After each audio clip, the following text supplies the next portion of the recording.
First sentence of the next response to me is, in the ideology of the free market, freedom is conceived of as the absence of interference from others. I guess that's a criticism?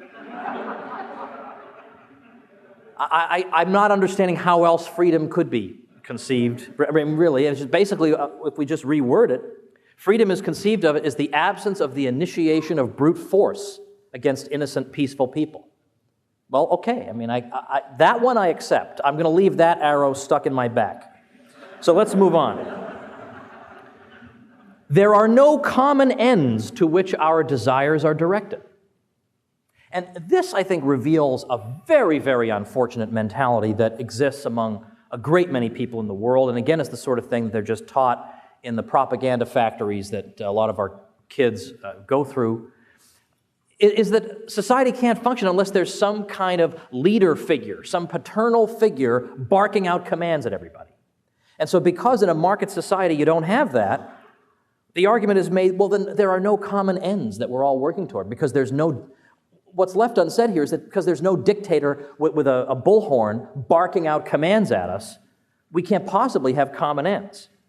All right, so how would I take this apart? Well, first of all, yeah, it's true that nobody has the coercive power in a market society to coerce individuals into pursuing ends that they don't approve of, but what's bad about that? How do we know that the coercers will always have good ends in mind? How can we be assured of that? Can we be assured that we would all be coerced into pursuing laudable goals?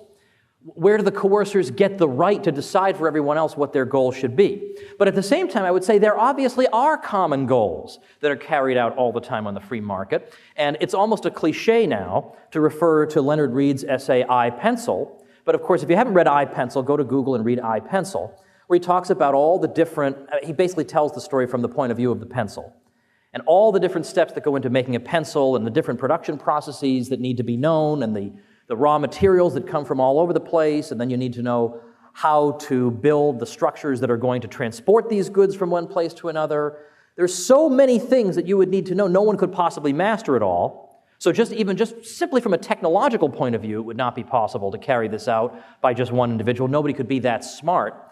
And this is a little different from the Hayek knowledge problem. This is just a strictly technical question. You have to know about rubber production. You got to know about mining. You got to know about lumber. You got to know about all kinds of different things involved in transportation. Nobody could know all these things. So you would think, with her mentality, there's no way a pencil could ever be made. There can't be any pencils.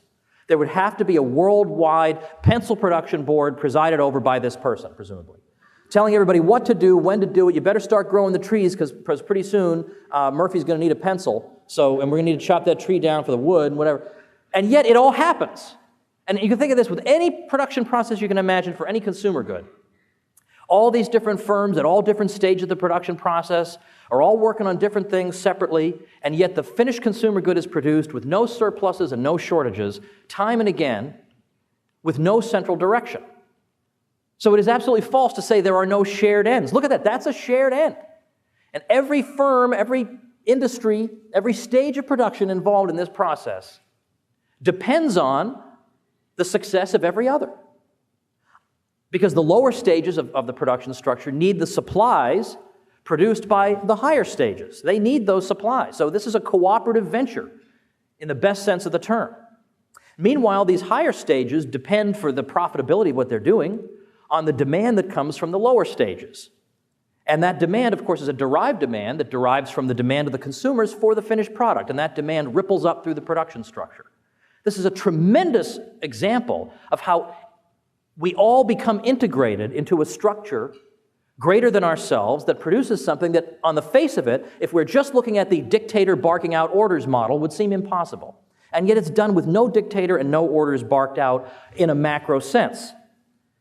So that's pretty interesting, and yet there's no credit given to the market for this. Critics like this don't even notice this. They just use up consumer goods every day as if they just fall from heaven, and we don't need to be amazed and awed at it.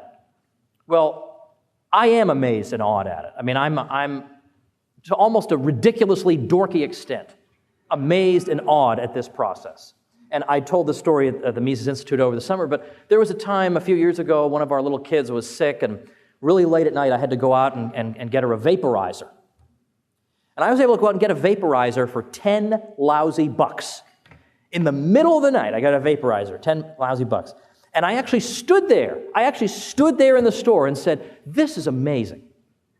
That somehow, the greatest king of Europe couldn't have done this. I could go and get, and then it occurred to me, I have a sick kid at home, I can't stand here philosophizing. But think also about the price system, which develops spontaneously. Nobody dictates the prices to us. The price system develops, as you can see through reading any of the Austrians, from Menger on up. The price system develops through just a series of competitive bids by buyers and sellers. And the price system helps entrepreneurs decide between the literally trillions of options they have at their disposal in terms of what product to produce and how to produce it. There are all different combinations of inputs they could choose. It could be more labor-intensive, more capital-intensive. They could locate thehave plant here. They could locate it farther away. And they find that the transportation is not so expensive that it wouldn't have been better to just have a closer plant. I mean, how do you decide between that? Should I have a plant that's closer to my market or one that's farther away? Given that the land values are lower back there, I'd save money there, but then I'd have to pay for transportation. How would you know in what way you are burdening society more or less? And in what way would you know that you are employing resources in a way that is suboptimal from the point of view of everybody's welfare? There's no non-arbitrary way to know that. Should I use 10 units of lumber and 9 units of rubber, or 10 units of rubber and 9 units of lumber? There's no way to know that without the entrepreneurial calculation possibilities that the price system provides.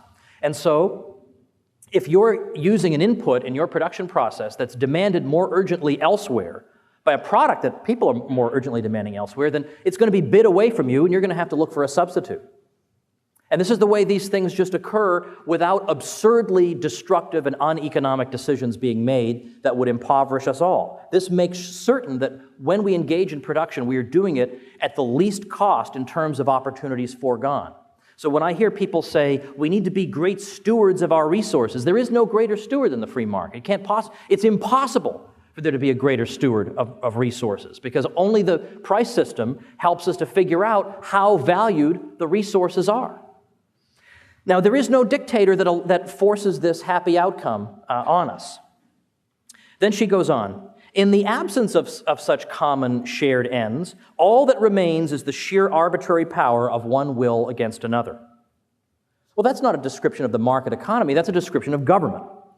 How else would we describe the exercise of power by a privileged class against peaceful people with the aim of expropriating and ordering about those peaceful people by that privileged class? That is the sheer arbitrary will of one power against another. Nobody forces you to buy a Twinkie, but governments do force you to fight in their wars and pay for their bailouts. Now, some people might call that sheer arbitrary power.